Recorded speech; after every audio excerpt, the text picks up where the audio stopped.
আমাকে কয় হুজুর মসজিদে জেনার বিরুদ্ধে কথা কন্ত আমরা জেনার শাস্তি কোরআনের থেকে সেই রকম হাদিস হতে সেই শাস্তি আছে যখন বলি মসজিদে তোর মেম্বারতে ইমামরা বলে দেখবেন মসজিদের মধ্যে কিছু কিছু লোক চোখ মুজে মাথা ইঁকে করে তখন আমার মনে হয় এই ব্যাটার এই কাম ই মাথা ছাপড়াবে কে কথা কন না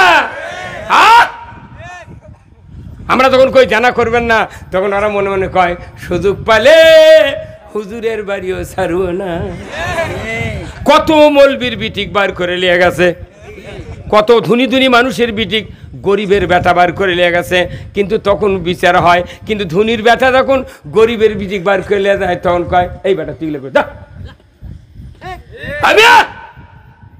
আল্লাহর আইন যদি দেশে কায়েম হতো জানা হবে না চুরি হবে না কোনো ধর্ষণ হবে না কোনো ঘুষ চলবে না সুদ চলবে না পৃথিবী শান্তির বাগান হয়ে যাবে আমার আল্লাহ কোরআনে বলছেন আল্লাহর আইন যদি চালু না করা হয় নামাজ সমাজে কায়েম হবে না কার কথা নামাজ কায়েম করবে এটা দেখেন নামাজের কথা আমরা বলি কিন্তু দেখা যায় বক্তার বেটা বেনামাজি ইমামের বেটা ডবল বেনামাজি মুয়াজ্জিনের বেটারই ডবল বেনামাজি মোতাল্লির বেটা টিপুল বেনামাজি হাজির বেটা ওজুই জানে না বর্তমানে বাংলাদেশে বলেন তো নামাজি বেশি না বেনামাজি বেশি এত বক্তৃতা কোনটি গেল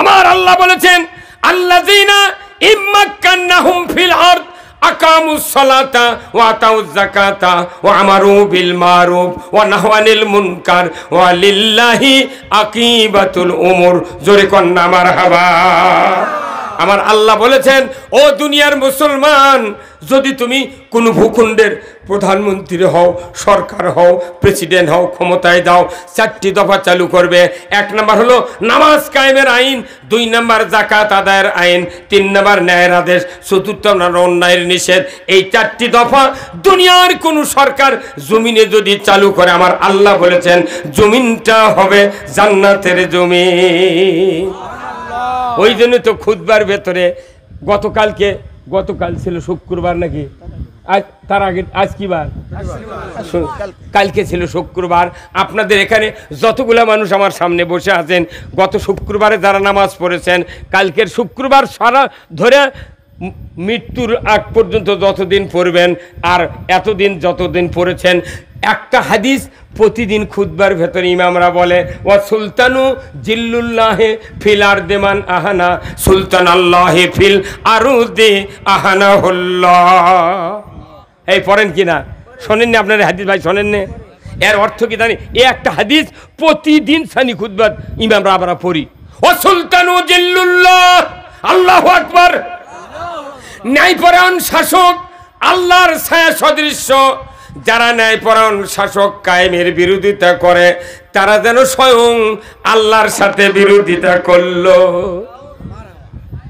সারাদিন নামাজ পড়ে রোজা করে কি লাভ হলো অথচ কোরআন পড়ে হাদিস পড়ে কোরআন শোনে হাদিস শোনে দিব্যি বিরোধিতা হচ্ছে আর একমাত্র কারণ বক্তারা কোরআন পড়লো ইমামরা কোরআন পড়লো কিন্তু সাধারণ মানুষ কোরআন পড়ে না এই যে যারা তারাবির নামাজে এক মাস নামাজ আদায় করতেন তারাবি কারা কারা হাত তোলেন তো তারাবি কারা কারা ওরে বাবা রে সুবহান নামান হাত সেই রকম মুসল্লি যারা তারাবির জামাতে একটি মাস নির্ধারিত এক মাস তারাবি আদায় করেছি এই লোকগুলি মসজিদে এইবার নয় গত 52 বছর ধরে এই দেশে এক মাস করে তারাবি হচ্ছে 52 মাস আল্লাহর ইজ্জতের কসম এই গত তারাবির নামাজ যারা হাজির হয়েছিলেন বলেন তো ওই যে ইমাম তারাবি পড়াছেন সূরা হোক আর খতম হোক বলুন তো একটা মাসের ভিতরে ওই মুসল্লিদেরকে কি 10টা আয়াতের মানে কি ইমাম কছে হ্যাঁ কিছু কয়নি বরং তো দুটো একটা কথা খবর লাগলি মোতাল্লি করতে হুজুর সময় হয়ে গেছে আর যাই খালি গড় গড় করে পড়বি তাই হচ্ছে শ্রেষ্ঠ ইমাম দেখুন তাহলে যারাই নামাজ 5 ওয়াক্ত পড়ে তারাই তারাবির হাজির হয় 53 বছরে 53 মাস অথচ একটা ইমাম একটা খতমে তারাবির ইমাম একটা সূরা তারাবির ইমাম 10টা আয়াতের 30 দিনে 30টা আয়াত তো দূরের কথা 10 আয়াতের মানে কয় না এই বাংলাদেশের সমস্ত ইমানদারেরা যারা পাক্কা নামাজি তারাই তারাবির জামাতে হাজির হয় এই লোকগুলো দীর্ঘদিন হলে কোরআন শোনে না, বাড়িতে পড়ে না, অর্থ বোঝে না, তাহলে এরা কোরআন না শুনে না পড়ে এরা এমন অজ্ঞ হয়ে গেছে। এখন আমরা যারা কোরআন পড়ে কথা বলিচ্ছি আমরা হলাম দোষী, আর যারা কোরআন পড়ে বক্তৃতা দেয় না তারা হচ্ছে তুলসী। কে? এই আমার বাংলাদেশে একটা বক্তা আছে, তাই কছে চাঁপাই নবাবগঞ্জ বাড়ি, তাই কছে যে প্রস্রাব করে ঢিলে কুলুপ করার দরকার নেই, খালি পানি দিয়ে ধুয়ে উঠবো। রে তোর এতগুলো কোরআন কথা আছে, তোর সেগুলো বাদ দে, তোর এটা কোয়া লাগবে কথা কনা রে বা। উই আবার করছে কোরআন শরীফ কালমা খুঁজে পাইনি, তে তোর এটা কে সুন্দর আছে রা? দেশো সুদে করে টাকা লিয়া পর্দা লিয়া চুরি ডাকাতি রাহাজানি দিয়ে কত লুটপাট হচ্ছে, সেগুলোর কোয়া নেই। তোর এই পেশাব করা আর কালমা লিয়া তোর কি কি বাজিছে? হ্যাঁ তোর দেখে মারিয়া ফেলে দিলু পারে। হ্যাঁ কত কোন লেখা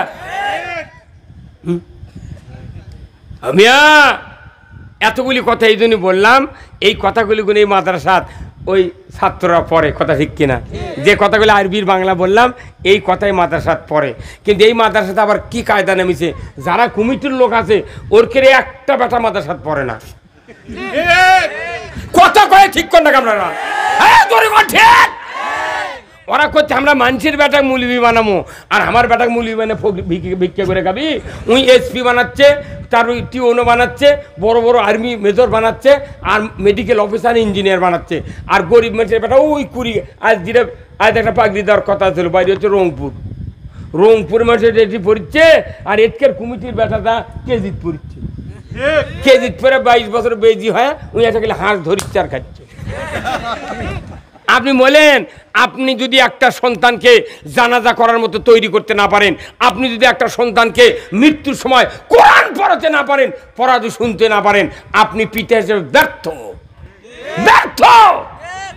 বাড়ির কাছে মাদ্রাসা, কেন আপনি একটা সন্তানকে আলেম বানালেন না? কেন হাফেজ বানালেন না? আপনি জানেন এই তালবে ইলম, এই হাফেজের দাম কত, একটা আলিমের দাম কত? আপনি তো জানেন না। তখন কইতে হুজুর আমার তো ছেলে নাই, খালি মেয়ে চল। তো তোর তো মেয়ে চলে হবি, তুই কোনো মুরব্বি বাড়িতে লিয়ে গেছিল?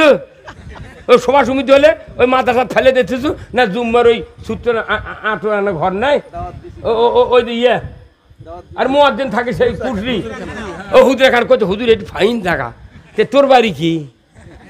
কথা কর। আমার ভাইরা, আল্লাহ রাব্বুল আলামিনের হাবিব, দুনিয়ার শ্রেষ্ঠ মহাপুরুষ, যার কথা কিয়ামত পর্যন্ত লড়চড় হবে না, ওই রাসূল বলেছেন ইজা মাতাল ইনসানু ইনকাতান হু আমালু ইল্লা মিন সালাসাতিন ইল্লা মিন সাদাকাতিন জারিয়াতিন আও ইলমুহু ইয়ানতুবিহিন নাস আও ওয়ালাদুন সালেহ ইয়াদুলাহু। জোরে কন্না মারহাবা। আমার রাসূল বলেছেন, ও দুনিয়ার উম্মতেরা, আমি তোমাদেরকে জানিয়ে দিচ্ছি, মানুষ মরে যাবে, মৃত্যুর পর সমস্ত আমল বন্ধ হয়ে যাবে, মাত্র 3টা আমল জারি থাকবে। 1 নাম্বার মসজিদ। কার ঘর? মসজিদ কার ঘর? মাদ্রাসা কার ঘর? রাসূলের ঘর। মসজিদ, মাদ্রাসা, school, college, culvert, bridge, tube well, পুকুর, পুষ্করণী, বৃক্ষরোপণ, এইগুলো হলো সদকায়ে জারিয়া। এই কাজ যারা করবে কিয়ামত পর্যন্ত সওয়াব পাবে। যখন আল্লাহু আকবার। আর একটি কাজ, আউ ওয়ালাদুন সালিয়াদুলাহু, কাউর যদি একটা নেক সন্তান থাকে, আমার রাসূল বলেছেন ওই নেক সন্তানের কারণে পিতামাতার আমলনামায় কিয়ামত পর্যন্ত সওয়াব লেখা হয়। জোরে কন্না মারহাবা। নেক সন্তানকে, যার কোরআনের জ্ঞান আছে, রসুলের জ্ঞান আছে, হাদিসের জ্ঞান আছে, ইসলামের জ্ঞান আছে, দুনিয়া আখিরাতে মুক্তির জ্ঞান আছে, এর নাম হলো নেক সন্তান। জোরে বলুন ঠিক কিনা? এটা হলো নেক সন্তান।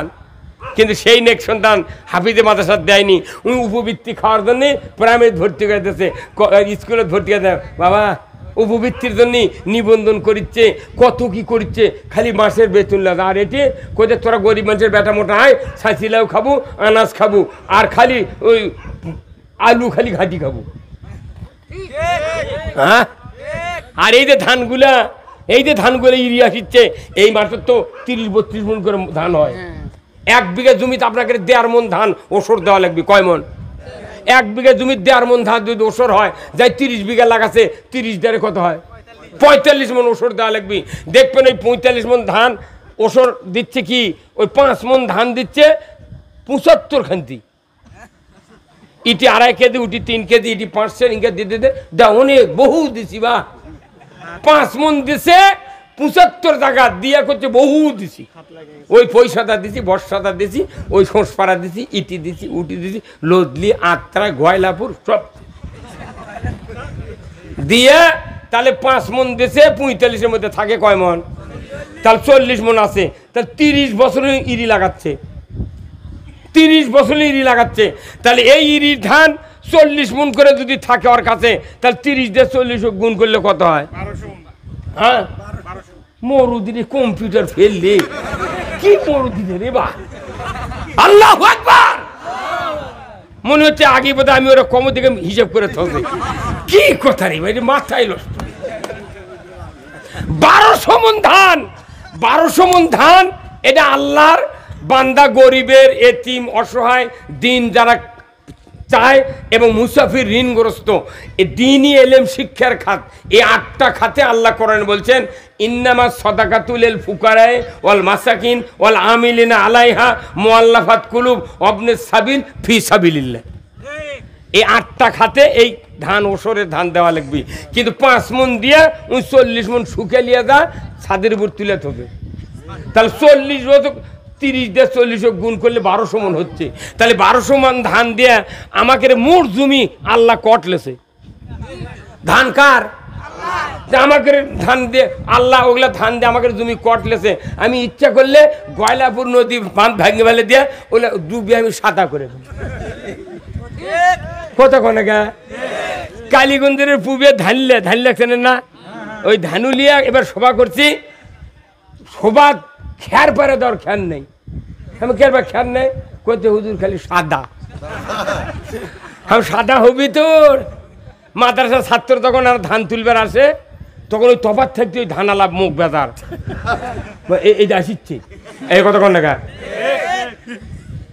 আসিচ্ছে তখনই আপনার শেষ আপনি শেষ এই যে ধান এবারকার আবহাওয়া কি সুন্দর কথা ঠিক কিনা এইবার বাংলাদেশে একটা ধানের পোকা নেই 20 আলা গলার দড়িতে মরিচ্ছে এই কীটনাশক আলা আমার করতে হুজুর এই ব্যাপার কি পোকা লাগলো নাকি এবার এবার তোরা 10 বছর লাভ করছিস এবার কম কর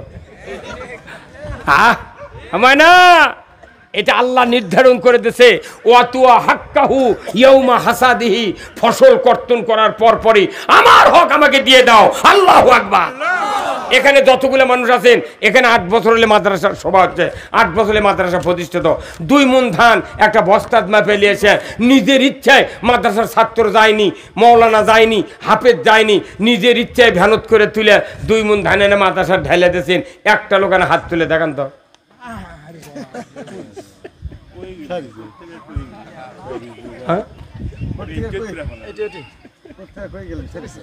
কতক্ষণ মিয়া আপনি জানেন ওই তালবেলের দাম কত ওই হাফেজের দাম কত জানেন আমার রসুল বলছেন যে মাদ্রাসা তালবেলেম কোরআনের জ্ঞান উন্বেষণ করে রসুল বলছেন তলাবুল ইলমে ফারিদাতুন আলা কুল্লি মুসলিমিন ওয়া মুসলিমাত আল্লাহু আকবার প্রত্যেক নর নারীর উপর কোরআনের জ্ঞান অর্জন করা ফরজ সেই জ্ঞান এটি অর্জন হচ্ছে কিন্তু আপনি তো অর্জন করেননি আপনার ভিতর কোরআনের জ্ঞান নাই বিধায় আপনি 2 মণ ধান বস্তাত করে মাপে নিয়েছে কোনোদিন মাদ্রাসাতে আমরা দিতে পারিনি ওই মাদ্রাসার ছাত্ররা সাইকেলের টিউব নেই টায়ার ডবল করে হুজুরা লেগে দিয়েছে ওই গরিব মানুষের বেটারা একজন পাশে পেলিচ্ছে 2 জন হ্যান্ডেল ধরেছে সারাদিন ঘুরে ঘুরে আহা খাওয়া নেই দাওয়া নেই মাথার কপাল ঘুমে যাচ্ছে রে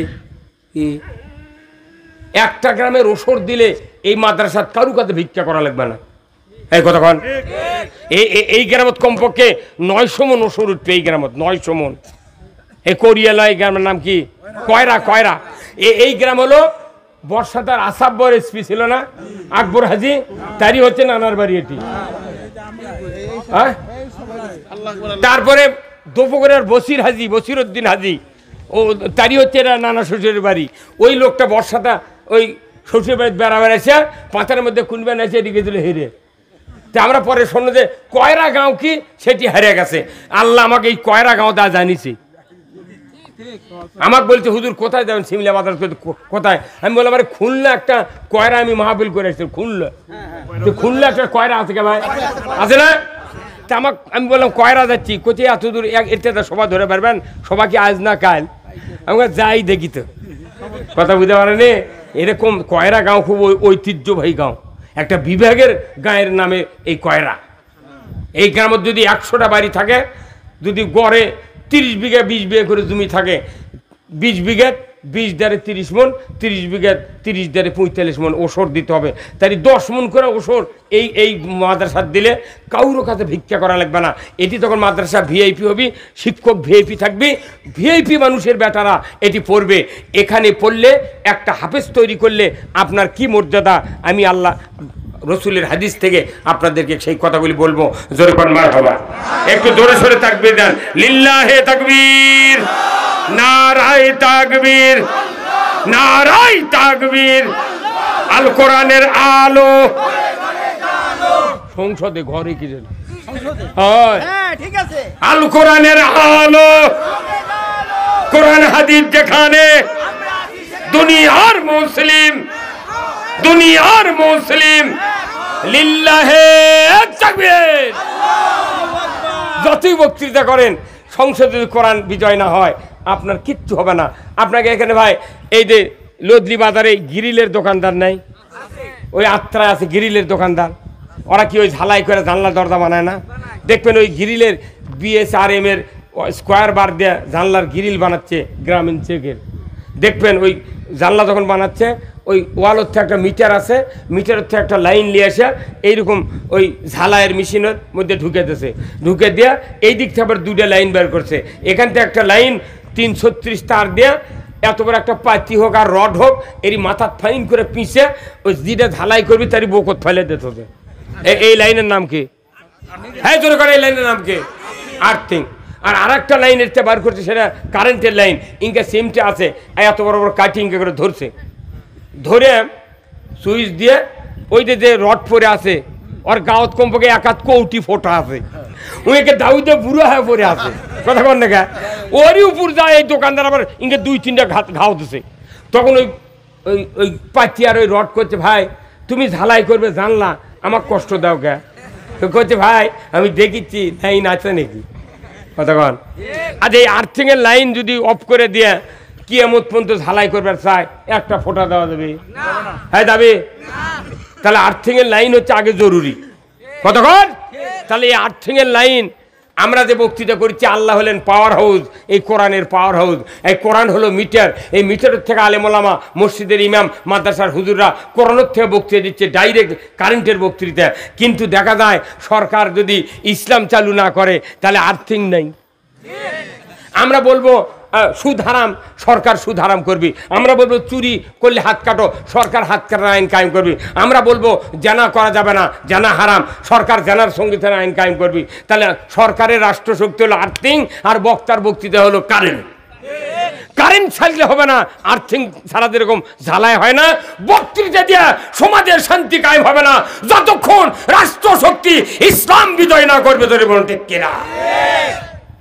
এই ইসলাম দানাদারি মাদ্রাসা। আজকে আপনারা এখানে এই কয়রার কারা কারা আছেন হাত তোলেন তো? এই কয়রার কারা কারা? কতজন বাড়ি? এটি ঘর কত? তো 80 জনই নাই তো, 26 জনের মতো তুলছে।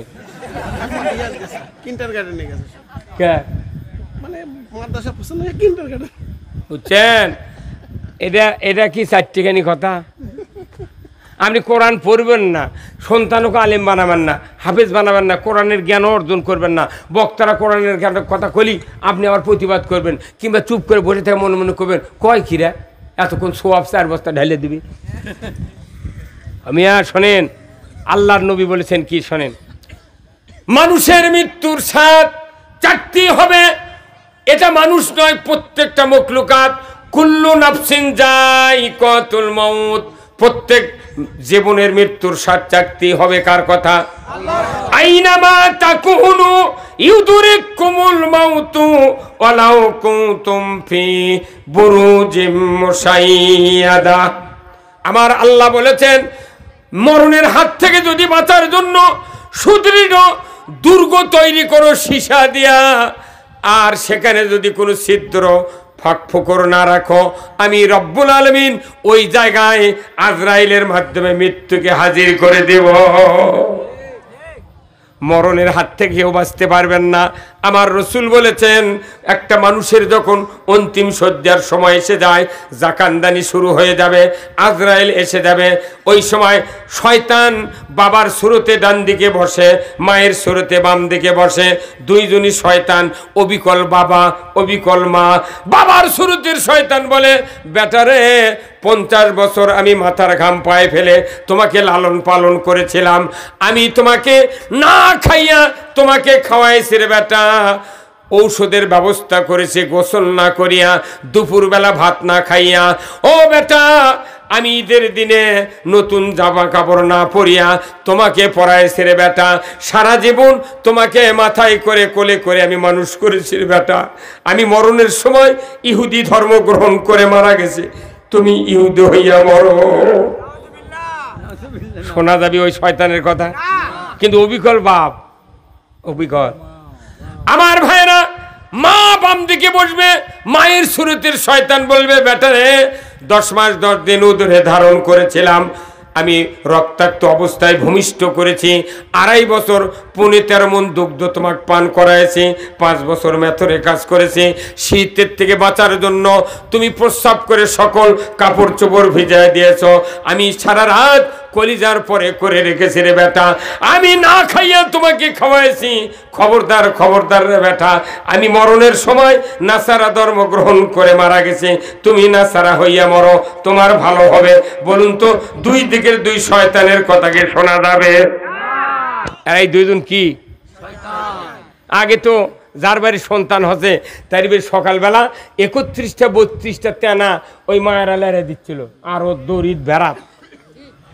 এখন কি তেনা আছে? এখন নামিছে প্যাম্পাস।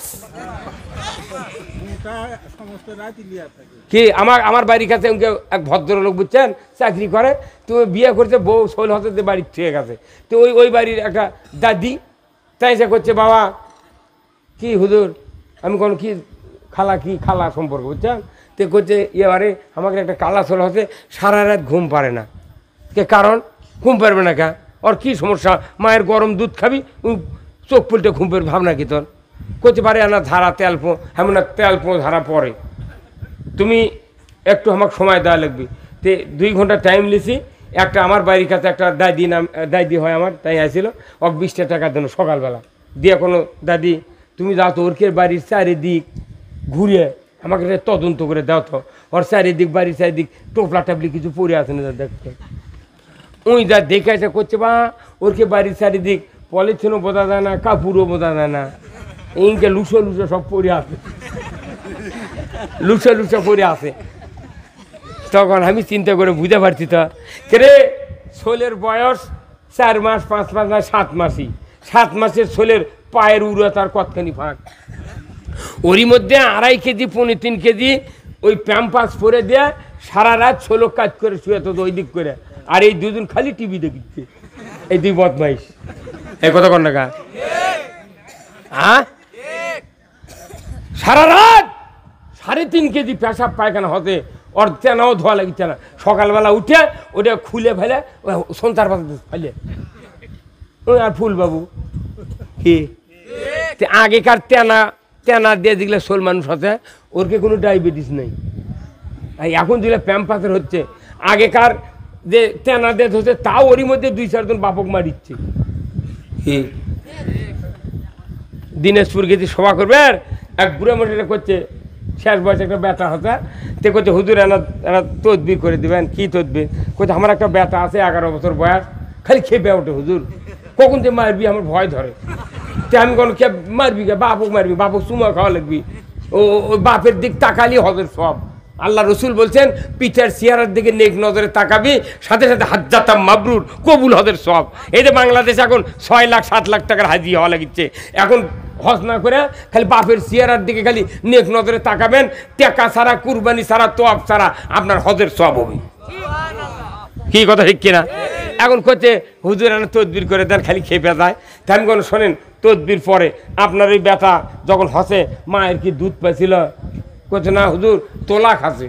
তেমন কি তোলা খাচ্ছে? করছে রেড কাউ।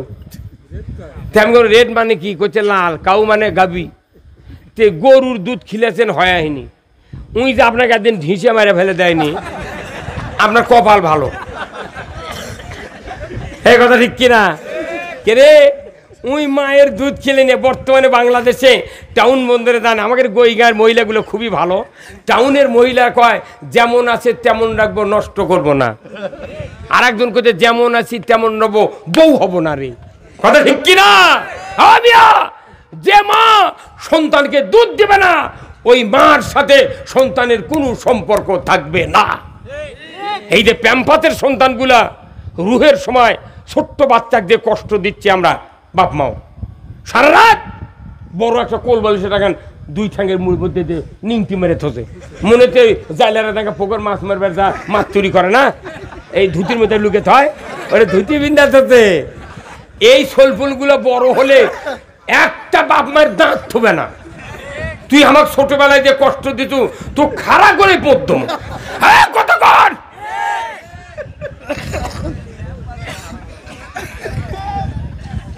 এত এত আধুনিকতা কেন? আমার রাসূল বলছেন, পৃথিবীর উম্মতেরা শোনো, যখন তোমরা এই 2 জন অন্তিম সজ্জার সময় 2 শয়তান বসে পরামর্শ দিচ্ছে, তখন শোনা যাবে না। নবীজি বলছেন কি? আল্লাহর নবী বলছেন, ওই সময় যদি তোমার একটা হাফিজে কোরআন, কারি সাহেব ছেলে, আলিম বেটা যদি মুত্তাকিদের ইমামতি করতে পারে এমন একটা সন্তান যদি থাকে, আজরাইল এসেছে, শয়তান এসেছে ওয়াসওয়াসা দেওয়ার জন্য, ওই সময় যদি একটা হাফিজে কোরআন, আলিম বেটা যদি থাকে, ওযু করার পর কোরআন শরীফের কলিজার মতো মান, হৃৎপিণ্ড, সূরা আল ইয়াসিন যদি তেলাওয়াত করতে থাকে, বিসমিল্লাহির রহমানির রহিম, ইয়াসিন ওয়াল কোরআনিল হাকিম, এই তেলাওয়াত শুরু হয়ে গেল। আল্লাহর নবী বলেছেন, মানুষের জবান বন্ধ হতে পারে, কানের শ্রবণ শক্তি বন্ধ হয় না, কলিজার অনুধাবন শক্তি বন্ধ হয় না।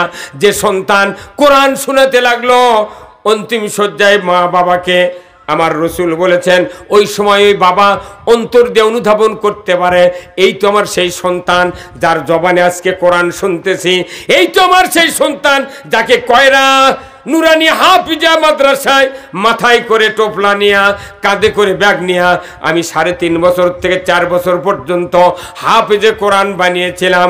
আজকে মরণের সময় শয়তানের ওয়াসওয়াসা থেকে বাঁচার জন্য আমার এই কলিজার টুকরার সন্তান কোরআন শোনায়া দিচ্ছে। নবীজি বলেছেন, ওই কোরআন শুনে বাবা মা যখন অনুধাবন করবে, এটা আমার সন্তানের জবানের বাণী। আমার আল্লাহর নবী বলেছেন, সাথে সাথে 2 দিকের 2 শয়তান ওই অন্তিম শয্যা বাবা মার কাছ থেকে ভাগিয়ে যাবে। ধরে কোন মারহাবা। আল্লাহর নবী বলেছেন, আমি মদিনার রওজার থেকে এসে সৌভাগ্যশীল উম্মতের সাথে দেখা করে বলবো, রে উম্মত, তোমার কোনো ভয় নাই, চিন্তা নাই, তোমার পরিশ্রমের ধন ওই এক সন্তান তুমি হাফেজ বানাইছিলে, আলেম বানাইছিলে, ওই সন্তানের কারণে শয়তান ভাগিয়ে গেছে। তুমি আমার চেহারা দেখো আর কালেমা পড়ে পড়ে ইমানের মৃত্যুতে তুমি ঘুমিয়ে যাও। কোরআন শিখো, শিখাও ছেলে মেয়েকে, ওহে মুসলমান, কোরআন শিখো, শিখাও ছেলে মেয়েকে, ওহে মুসলমান, জান কবজের কালে তোমার হইবে আসান, জান কবজের কালে তোমার হইবে আসান। আপনি যদি মৃত্যুর সময় আসানের সহিত মরতে চান, ইমান নিয়ে মরতে চান, আপনার একটা সন্তান হাফেজে কোরআন স্টিল বানিয়ে থিয়া আপনাকে মৃত্যুবরণ করতে হবে। এই যে প্রধানমন্ত্রী জননেত্রী শেখ হাসিনা, ইনি প্রধানমন্ত্রী হওয়ার আগে কোনো সরকার থানায় থানায় ফায়ার সার্ভিসের অফিস করেনি। এটা ফায়ার সার্ভিস নামটা বদলে দিয়ে ওয়াটার সার্ভিস করা হয়েছিল। এই কথা কোন না, ফায়ার সার্ভিস মানে কি আগুনের সাপ্লাই। এই ফায়ার সার্ভিস অফিস করে আর আগুন লাগিচ্ছে বেশি। এখন এই ফায়ার সার্ভিসের অফিস প্রত্যেক থানাতে আছে। এখন যদি আগুন লাগার পর সরকার যদি অফিস করত, তারপর অফিসার নিয়োগ দিত, গাড়ি কিনতো, দমকল কিনতো, এর মধ্যে গোটা গাঁও পুড়ে গেল না ভাই। এ কথা কন না, তাহলে আগুন কবে লাগবে সেই ভাবনা নাই। আগে ফায়ার সার্ভিসের অফিসার নিয়োগ দিয়ে সকালবেলা ওরা ভাত খায় পোশাক পরে ওই ইঞ্জিনের চাবি ঢুকে দিয়ে বসে আছে, খালি ফোন করতে দেরি, দমকল চালু হতে দেরি নেই। এই কথা কন।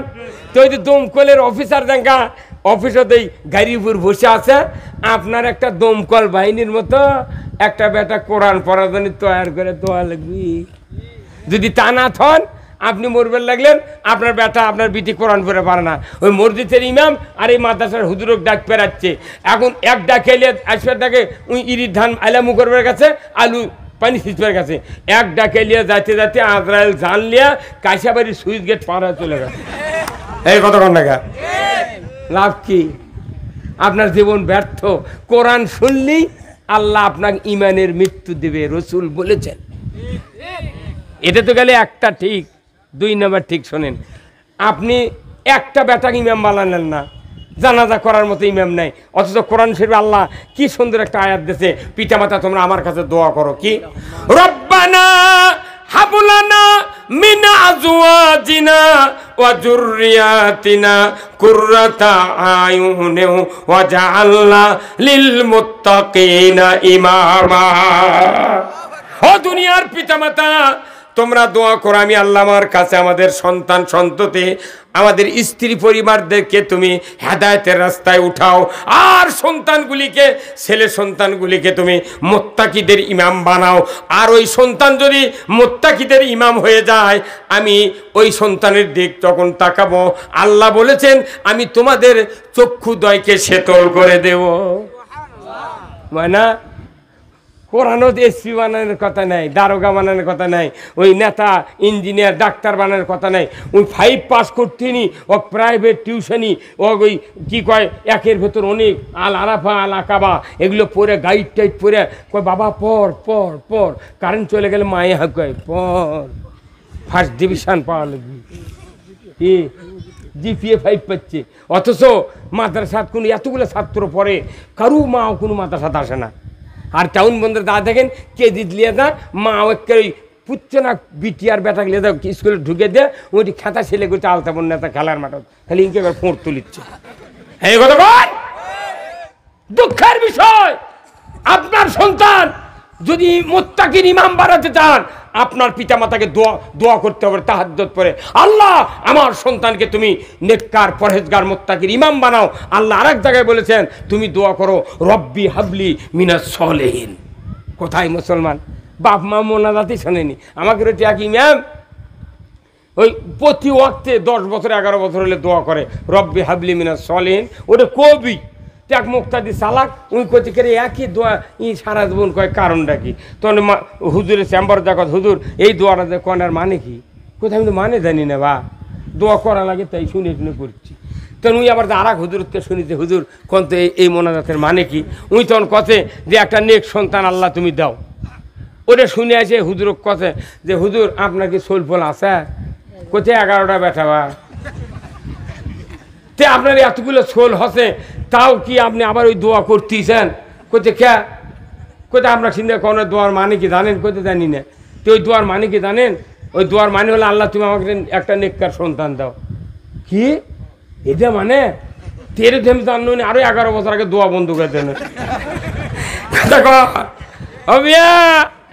বাপ মা হলো দোয়ার খনি, মুখ দিয়ে বলা লাগে না, চোখ দিয়ে নজর করলেই আপনার দোয়া কবুল হয়। আপনি নামাজি হবেন, সন্তানের দোয়া করবেন, সন্তান আপনার দুনিয়ার আখিরাতের কল্যাণকামী হবে। আল্লাহু আকবার। এই সন্তান যদি আপনার হাফেজ হয়, আলিম হয়, মুত্তাকির ইমাম হয়, আপনি মারা যাওয়ার পর অবশ্যই জানাজার ইমামতি করতে পারবে? পারবে না? আপনার কোনো বেটা আছে জানাজা করে পারবে? নেই। আরে আল্লাহ, মরছি রে আল্লাহ আল্লাহ। আমার বাপের আমরা 7 বেটা, আমরা 7 জনকে মাদ্রাসাত পড়াছে। গায়ের বড় বড় ধনী ধনী মানুষ, আপনারা তো জানেন বসির হেদুর ওই দিক তেগোর 700 বিঘে ভেঙে গাছ আমার গ্রাম। চৌধুরী 6000 বিঘা জমি। চৌধুরীকে মরে গেলে ওরা যদি পোকা দিয়ে মরেও যায়, জানাজা করার মতো নিয়মত বান্ধবেই পারবে না। অথচ ওরা বিরাট ধনী সম্প্রদায়। কি ঠকিয়েছে ওরা, ওরা কি ঠকিয়েছে? মায়না জানাজা করার কেউ নাই ওই দুনিয়ার, ওই সেই দূরে দূরে। ওরা আবার কি ধনী মানুষ বলে কাজকার মুন্সিক দিয়ে জানাজা করাবে না। আর ওই তফাত থেকে বড় ধরনের একটা মুন্সিক লিয়েছে, আগে মাই করে দিলে এসে কবি অমুক হুজুর জানাজা পড়াইবে। আমরা ওটি যা জানাজার মুক্তাদি হয় ও কি দিয়ে পড়ায়। কে তুই অত দূরে মানুষ তোর তোর জন্য দোয়া করবে? তফাৎকার মানুষ, অন্যের বেটা অন্যের বাপ জানাজা করিচ্ছে। আর রসুল বলছেন তোমার নেক সন্তান যদি জানাজার মুসল্লার ইমাম হয়, অন্য মানুষ জানাজা করলে সানা পড়তে 2-1টা বাদ দিয়েও পড়লে আপনি ধরতে পারবেন? সুবহানাকা আল্লাহুম্মা ওয়া বিহামদিকা তাবারাকা ইসমুকা তাআলা জাদ্দুকা জাল্লা সানাউকা লা ইলাহা গায়রুকা। এখন জাল্লা সানাউকা ইমামের কোয়ার মনে নেই। ওটি কি আর সোসাইটি দিয়ে ফেলছে? ওটি যা করে করুক, খেলে আল্লাহ আকবার। কি ওর ওই সানা করতে লাগবি 1.5 মিনিট, 1.5 মিনিট, 1 মিনিটের মধ্যে হয়ে যাবি। তারপর তকবির দিবি। দরুদ শরীফের 2 জন নবীর নাম আছে, এই দরুদ পড়তে ওই অন্য মানুষের দরুদ পড়তে লাগবি 2 মিনিট। 2 মিনিট পর তকবির দিয়া আর একটা দোয়া ধরতি, কমপক্ষে লাগবে কমপক্ষে 2.5 মিনিটের মধ্যে ওই দোয়া শেষ। আর আপনার বাচ্চা জানাজা করলে তাকবীরে তাহরিমে বাঁধার পর সানা বলতে লাগবে 2.5 মিনিট, দরুদ পড়তে লাগবে 4 মিনিট, দোয়া পড়তে লাগবে 6 মিনিট। এতগুলো দোয়া পড়বে মুখ দিয়ে, অন্তরে কামনা করবে আল্লাহ এই তো আমার সেই বাবা যিনি মাথার ঘাম পায়ে ফেলে মাদ্রাসা আমাকে পড়াইছিলেন। আল্লাহ সারা জীবনের ধন রসুল মায়ের পেট থেকে বাবা হারিয়েছিলেন, আর ইব্রাহিম আলাইহিস সালাম পাহাড়ের গুহায় মা ভূমিষ্ঠ করেছিলেন। তারা তো বাবার খেদমত পায় নাই। আমি আমার বাবার দ্বারা আল্লাহ তুমি আমাকে হাফেজে কোরআন বানাইছো, মুত্তাকির ইমাম বানাইছো। আল্লাহ আমি তার জানাজা, শেষ দেখা, শেষ দোয়া, শেষ বিদায়। আল্লাহ এই মা বাবার তুমি জীবনের গুনাহ মাফ করে দাও। মুখে দোয়া পড়বে, অন্তরে কামনা করবে। রসুল বলছেন ওই জানাজার সময় নিজের সন্তান পিতার মহব্বতে, মাতার মহব্বতে যদি 1 ফোঁটা চোখের পানি চোখ দিয়ে বের করে নাকের ডগার দিকে গড়ায় আনতে পারে, আমার রসুল বলেছেন ওই সন্তানের চোখের পানির এত দাম। আমার নবী বলেছেন ওই খাটনির উপরই পিতামাতার তামাম জীবনের গুনাহ আল্লাহ তাআলা মাফ করে দেয়। এখন মানুষের বেটা, মানুষের বাপ, ওর দয়া হবে? এই সভাপতি সাহেব সোজা হন আপনি। আপনার এই পেটের মাঝখানে কোনদিন চুলকায়নি ভাই? চুলকাছে। আপনার ই হাতো পায় না, এটাও পায় না, তাহলে বেকায় দাঁড়া। এখন আপনার পাকা বাড়ি, বাইরে কানি এইভাবে আছে ঘরের, আর ওটিটা যদি আপনি এবার চুলকান, আপনার ডায়াবেটিস আছে, ছিলে গেলে ঘাও শুকাবে না, সে ভয়ও আছে না। পরে আপনার বেটার মা করছেন এ না চুলকে যাচ্ছ, তখন আপনার স্ত্রী 1 হাত দিনকে চুল করছে, কিন্তু জিটি চুল করছে সেটি কোনো হাত যাচ্ছে না। কারণ কি? একজনের পিঠ, একজনের হাত। এই কথা কর, একজনের পিঠ আর একজনের হাত। উনকে মানুষের বেটাক দিয়ে জানাজা করলে উনকে হবি। আমার বাপের জানাজা আমি করব, এখানে সফলতা আছে। কিন্তু অন্যের বেটা যদি জানাজা করে, ও ওর বাপের কবরত সোয়াবের ঢল পড়বি, আর আপনার কবরত লিওর পড়বি, লিওর। হ্যাঁ কতক্ষণ এই সন্তান এখন যখন ওনার স্ত্রী চুলকে 1 হাত দিয়ে দিচ্ছে, তাও হচ্ছে না, তখন দাম কি মারছে, চুল করছে তো সমস্যা, তো তখন এই চুলকে দেয়। তখন ওনার স্ত্রী 2 হাত দিয়ে চুল করছে, তাও আসল জায়গা যায় না। নিজের হাতে নিজে চুল করলে যে পরিতৃপ্তি, যে আরাম, ওই রকম অর্থে কোটি কোটি গুণ আরাম নিজের সন্তান জানাজা করলে। আপনি চিন্তা করছেন যে আমি মাদ্রাসাত পড়াবো না, আমি চাকরি করাবো, বুড়ো হয়ে যাবো, বেতন দিবে, আমি করে করে খাবো, ওই ধান্দা বাদ দেন। একটা সন্তানও হাফেজ বানাতে হবে। এই কয়রা গ্রামের যারা আছেন, নিজের সন্তান যদি বড় হয়ে যায় আপত্তি নাই, আপনার সন্তানের সন্তানও হাফেজ বানান। যদি হাফেজ সন্তান না থাকে, মহিলা যদি থাকে, কন্যা সন্তান থাকে, তাকে হাফেজা বানান। একটা মহিলা হাফেজার দোয়া একটা ছেলে হাফেজের 90 ডিগ্রি আগে আল্লাহর দরবারে কবুল হয়ে যাবে। আপনার মেয়ে হতে কি হচ্ছে একজন নেককারিনী মেয়ে যদি আপনি তৈরি করতে পারেন, হাফেজা আলেমা, আপনার ওই সন্তানকে যদি সৎ পাত্রস্থ করতে পারেন, একটা হাফেজ একটা আলিমের সাথে বিবাহ দিতে পারেন, আমার রসুল বলছেন দুইটা কন্যাকে এইভাবে তৈরি করে ইসলাম বুঝা দিন শেখা আলিমের সাথে বিয়ে দিবেন, আমার রসুল বলছেন ওই দুটা কন্যার জন্য দুটো জান্নাত। কিন্তু ধনী মানুষের বেটা, ধনী মানুষের বিড়ি যদি মুন্সি হয়, আলিম হয়, কিন্তু গরিবের বেটার সাথে মৌলবী বিয়ে দেবেন, ওই তো ইঞ্জিনিয়ার খুঁজিচ্ছে। ঘটক যা করছে ওর বাড়ি খেরের পালা দিকে আসতো, খেরের পালা দিকে বিয়ে দেয়। এখন উনিও জানে বেড়াঘর থেকে লোনলে পুরেনে পালা দিয়ে তবে না, খেরের পালার কাম বাঁধেনি। আখেরাতে মুক্তি পেতে গেলে নিজের সন্তান যথেষ্ট। আমার আপনার আমল দিয়ে জান্নাতে যাওয়া যাবে না। একটা বেটা কেন আলিম বানালেন না? কোন আপনার ওই বেটাকে ভিক্ষা করে? দুনিয়াতে কোনো মানুষ কোরআন শেখার পর কেউ ভিক্ষা করে খাবে না, কারো রেজেকের অভাব হবে না। অথচ আপনারা মনে করছেন যে জেনারেল শিক্ষিত হবো। কি হচ্ছে? আমার বাপ 7 জনের লেখাপড়া শিখেছে, কি হচ্ছে? আমার সাথে যারা পড়ছে তারাই কয় হুজুর রাত গেলে টাকারে এমন তোকে দিছিল মাথায় পয়লা চুলকে, তুই পড়লি কে না? অনুরোধ করছি একটা বেটাকে আলিম বানান, হাফেজ বানান। একটা হাফেজের কত মর্যাদা! কিয়ামতের ময়দানে পিতা মাতার মাথায় নূরের তাজ পরিয়ে দিবে আল্লাহ। জোরে করে আল্লাহু আকবার। তাম পৃথিবীর কোটি কোটি হাজার হাজার কোটি মানুষ হাসরের ময়দানে থাকবে। খালি হাফেজ যারা হবে হালালকে হালাল জানে, হারামকে হারাম জানে। এই হাফেজ দুনিয়ার থেকে বিদায় হয়ে গেল কোরআন মানে, কিয়ামতের দিন মা এবং বাবার মাথায় নূরের তাজ পরিয়ে দেবেন কে? আল্লাহ। এটা কি চারটিখানি আমল? দেখেন দুনিয়াতে হাফিজ হলে কোনো হাফিজের পাগড়ি, আজকে পাগড়ি দিলেন না, এই হাফিজের পাগড়ি দিতেন, ওনার বাপক মোবাইল করে আনে, ওনার মাথা তো পাগড়ি, ওনার বাপের মাথা তো টুপি, যাই জাগির রাখিছে তারও মাথার টুপি। শুধু কি তাই? আল্লাহ রসুল বলছেন একজন হাফেজ যদি হালালকে হালাল জানে, হারামকে হারাম জানে, দুনিয়ার থেকে বিদায় হয়, কিয়ামতের দিন 10 জন ব্যক্তিকে সুপারিশ করবে। কয়জন? 5 গ্রুপের 10 জন। প্রথম গ্রুপ হলো পিতা মাতা, দ্বিতীয় গ্রুপ হলো দাদা দাদি, তৃতীয় গ্রুপ হলো নানা নানি, চতুর্থ গ্রুপ হলো শ্বশুর শাশুড়ি। আর যে এক গ্রুপ থাকলো, একটা হলো শিক্ষক যারা শিখাবি, আর যারা জাগির রাখলো তার্কের মধ্যে, আর নয় কমিটির মধ্যে যারা দান করলো, খয়রাত করলো, এরকের মধ্যে থেকে একজন, আর মাদ্রাসার হুজুর একজন। আর এই 4 গ্রুপ 4 জন 8 জন, এই 10 জনক সুপারিশ করে আল্লাহর জান্নাতে দেবে। জোরে করে আল্লাহু আকবার। তাহলে আপনার সন্তানও হাফেজ বানানোর দরকার আছে না নাই? এই দরকার আছে না নাই?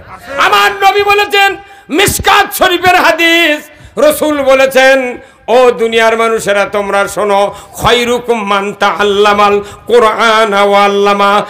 তারাই হতো উৎকৃষ্ট যারা হলো নিজে কোরআন শেখে, অপরকে শিক্ষা দেয়। কোরআন শিখলো, বাবা মা মারা গেল, আজকে আসরের সময় মাটি হয়ে গেল, আগামীকাল রবিবার ফজরের নামাজের পর কোনো হাফেজ সন্তান যদি বাবার কবরের পাশে দাঁড়িয়ে সূরা ইয়াসিন দাঁড়িয়ে দাঁড়িয়ে যদি 41 দিন ধরে তেলাওয়াত